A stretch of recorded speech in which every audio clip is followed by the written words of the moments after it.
이경건 목사님과 함께하는 매일 성경 큐티. 교우 여러분 안녕하십니까? 4월 6일 주일입니다. 누가복음 19장 28절로 48절 말씀을 묵상하겠습니다. 예수께서 이 말씀을 하시고 예루살렘을 향하여 앞서서 가시더라. 감람원이라 불리는 산 쪽에 있는 벳바게와 베다니에 가까이 가셨을 때에 제자 중 둘을 보내시며 이르시되 너희는 맞은편 마을로 가라. 그리 들어가면 아직 아무도 타보지 않은 나귀 새끼가 매어 있는 것을 보리니 풀어 끌고 오라. 만일 누가 너희에게 어찌하여 푸느냐 묻거든 말하기를 주가 쓰시겠다 하라 하시매 보내심을 받은 자들이 가서 그 말씀대로 만난지라. 나귀 새끼를 풀 때에 그 임자들이 이르되 어찌하여 나귀 새끼를 푸느냐 대답하되 주께서 쓰시겠다 하고 그것을 예수께로 끌고 와서 자기들의 겉옷을 나귀 새끼 위에 걸쳐놓고 예수를 태우니 가실 때에 그들이 자기의 겉옷을 길에 펴더라. 이미 감람산 내리막길에 가까이 오심에 제자의 온 무리가 자기들이 본 바 모든 능한 일로 인하여 기뻐하며 큰 소리로 하나님을 찬양하여 이르되 찬송하리로다.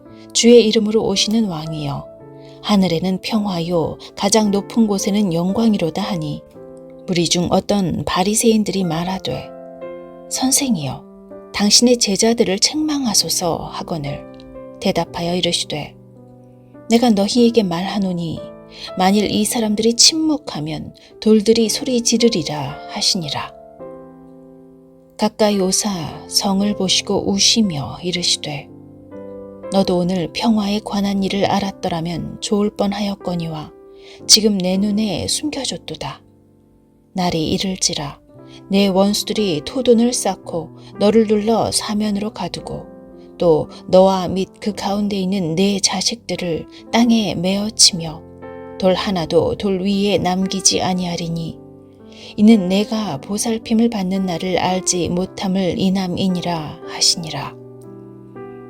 성전에 들어가사 장사하는 자들을 내쫓으시며 그들에게 이르시되 기록된 바 내 집은 기도하는 집이 되리라 하였거늘 너희는 강도의 소굴을 만들었도다 하시니라.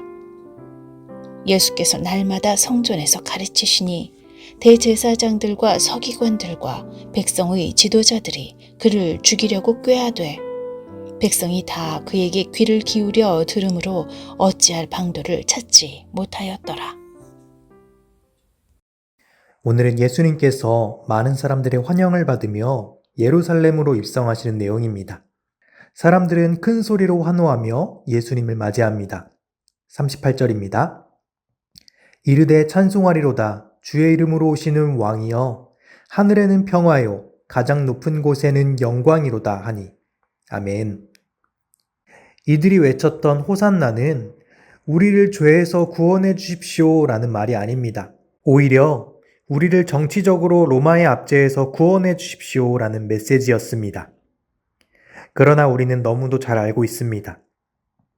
정치적으로 안정되고 삶의 형편이 나아진다고 해도 우리의 궁극적인 죄의 문제가 해결되지 않으면 진정한 자유는 없다는 것입니다. 예수님은 이 죄의 문제를 해결하기 위해서 오셨습니다. 하지만 사람들은 알지 못했습니다.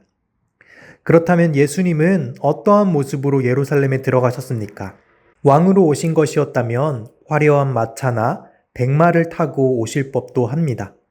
그런데 35절에 무엇을 타고 오셨다고 말씀합니까?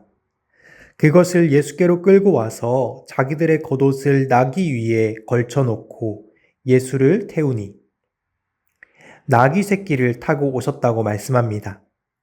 당시 말은 군용이었고 나귀는 보통 사람들이 사용하는 운송수단이었습니다. 그런데 예수님은 일반 나귀가 아니라 나귀 새끼를 타셨습니다. 그 모습은 어쩌면 비틀거리고 뒤똥대똥하는 볼품없는 모습이었을지도 모릅니다.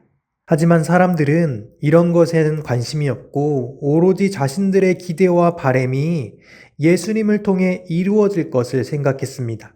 누가복음을 썼던 누가는 오늘 말씀을 통해서 무엇을 가르쳐 주고자 합니까?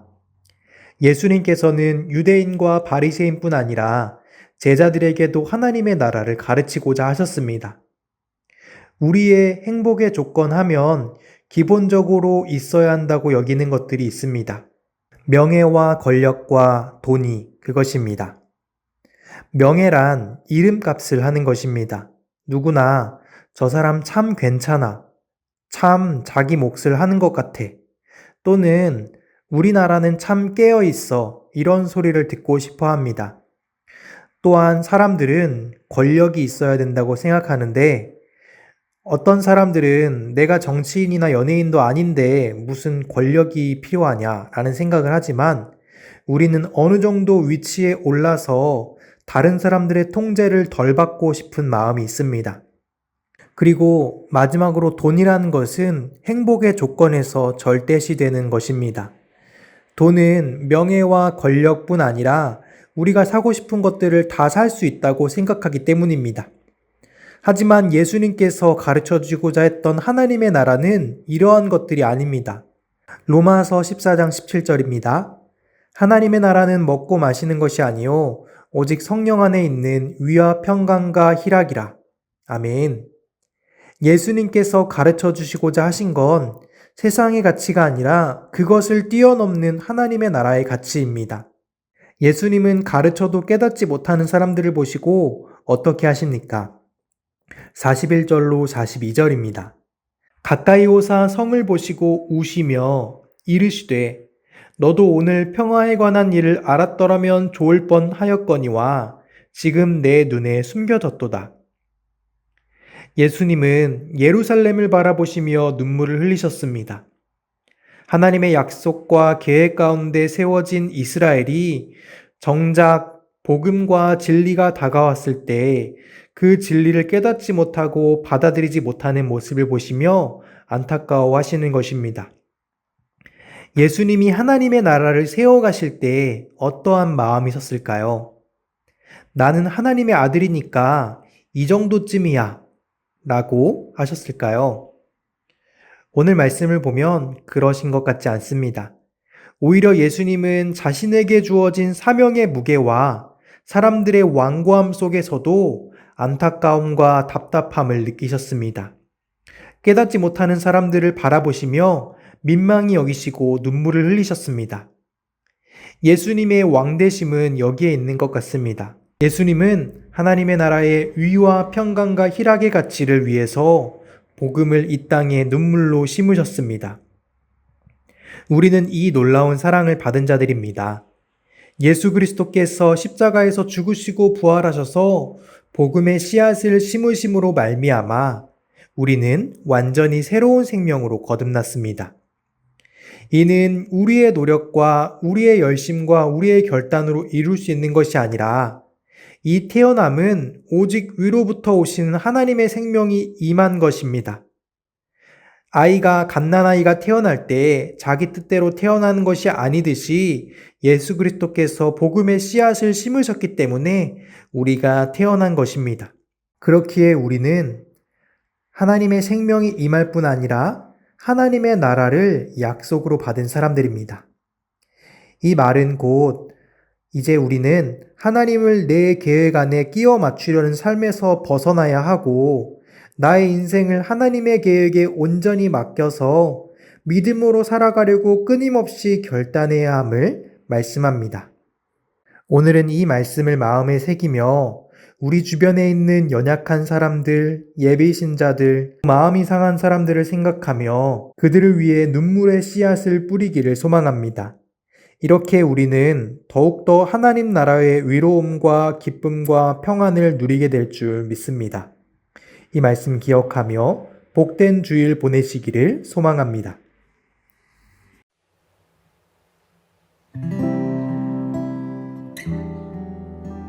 주일, 지체를 위한 기도. 그리스도께서 주인 되시고 우리는 그리스도의 몸된 지체로 서로를 사랑하고 품어주며 한 마음과 한 뜻을 품어 우리 교회가 천국의 모형이 되게 하옵소서. 환우들의 마음을 지켜주시고 아픈 부위마다 주님께서 치유하여 주옵소서. 아픈 가족을 돌보는 가족들에게도 긍휼과 사랑의 마음을 주시고 힘을 더하여 주옵소서. 경제적인 어려움으로 낙심하지 않도록 모든 교우들을 붙들어 주시고 어려운 상황 가운데 있는 교우들의 생업이 안정될 수 있도록 도와주옵소서. 선하신 그 인자하신 내 평생에 늘 함께 하시리. 나의 갈 길 달려간 후에 주 얼굴 뵈리. 주 품에 안기리. 날 살피시는 주 내 맘을 아시네. 내가 주를 더욱 사랑하길 원하네. 내 삶의 주관자 선한 길로 이끄소서. 주 발 앞에 나의 삶을 드리네. 주의 선하신 그 인자하신 내 평생에 늘 함께 하시리. 나의 갈 길 달려간 후에 주 얼굴 뵈리. 주 품에 안기리. 갑시다. 나를 날 살피시는 주 내 맘을 아시네.